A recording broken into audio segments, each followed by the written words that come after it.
Ils étaient au moins 5 à 600 lycéens dans les rues du Mans ce matin, légèrement plus que jeudi dernier. Ce mouvement mené par l'extrême gauche vise en premier lieu la réforme du lycée de Luc-Châtel. Il a été rejoint par la récente pétition d'historiens de renom, opposés notamment à ce que l'histoire géo devienne une option en terminale S. Pour l'ancien professeur d'histoire et actuel proviseur du lycée Montesquieu au centre-ville du Mans, la réforme ne sacrifie pas l'histoire géo. Il faut dire la vérité, il faut aller jusqu'au bout du raisonnement. On fait plus d'histoire-géographie en première pour avoir le même volume d'heures dans une discipline qui est malgré tout très sensible au pacte républicain, très liée au pacte républicain et à la citoyenneté.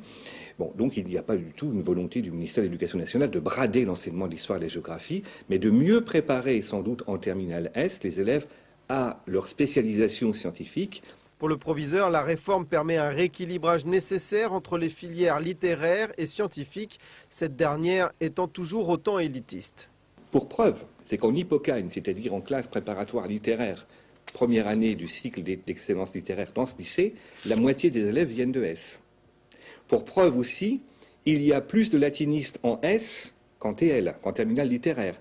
Bon, ce sont des paradoxes, si vous voulez, il faut bien les traiter à un moment donné. Pour cela, la réforme doit permettre une meilleure orientation. Elle introduit aussi l'aide personnalisée aux élèves.